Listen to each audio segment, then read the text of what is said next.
सत्ताधारी आमदार चांगलेच आक्रमक झालेले होते। प्रसाद लाड यांनी विधान भवनाच्या पायऱ्यावर ठिय्या आंदोलन केलं। अंबादास दानवे यांनी राजीनामा द्यावा आणि माफी मागावी अशी मागणी देखील त्यांनी केली आहे।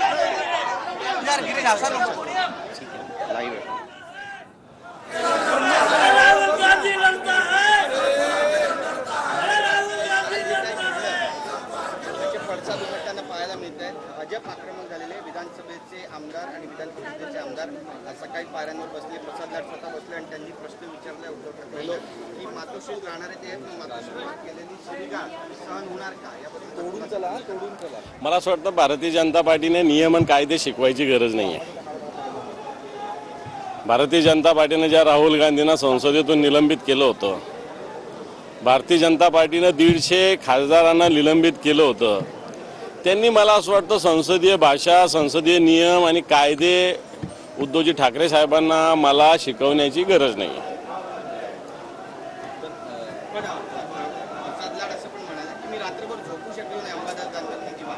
तो नवीन आहे ना, राजकारणाला थोडी बिंदास झोपायला पाहिजे होतं, त्याला आम्ही बिंदास झोपलो।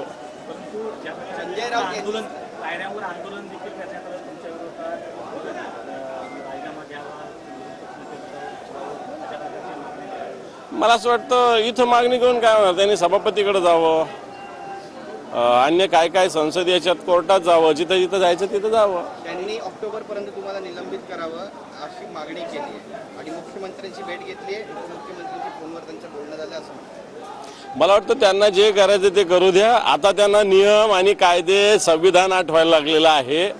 इतक्या दिवस त्यांना कायदे म्हणजे त्यांच्या घरची जहागिरी, त्यांच्या घरी पाणी भरणारे वाटत होते, आता त्यांना कायदे नियमाची जाणीव झाली, चांगलं आहे। पण कालच्या वक्तव्याचं बोलणं झालंय का, या सगळ्या संदर्भात पक्षप्रमुखांशी बोलणं झालंय का, ते स्वतः आज येणार आहेत किंवा त्यांनी काही तुम्हाला सूचना केल्या का?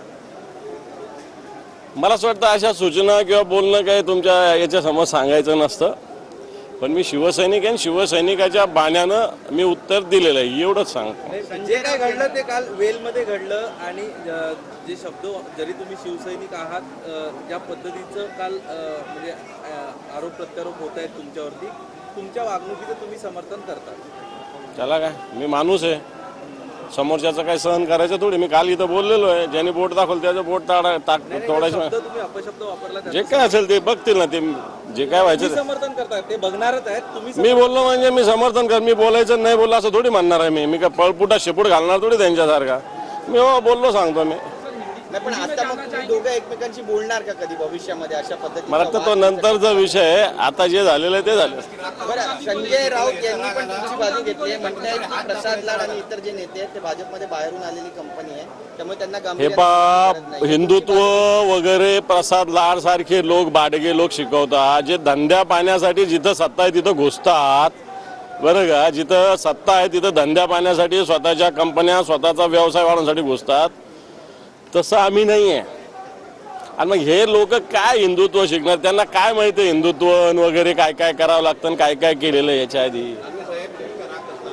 नाही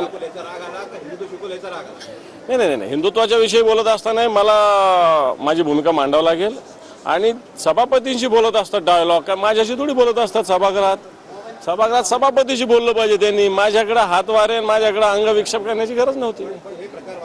पण अंबादास दानवे साहेब, एक नियम आहे, जर ते तुमच्याशी थेट बोलत होते तर तुम्ही याची तक्रार सभापतींकडे पण करू शकता असतात, शिवीगाळ करायची गरज काय अशी पण हो। आता गरिमा आहे का, लोकांचं सहन करायची गरिमा आहे का? विरोधी पक्ष नेता आक्रमकच असला पाहिजे। हिंदी में जानना चाहेंगे जिस तरह से राहुल गांधी के कमेंट को लेके, प्रसाद लाड से और आपकी जो बातचीत हुई उसको लेके वो इल्जाम लगा रहे, क्या कहना चाहेंगे?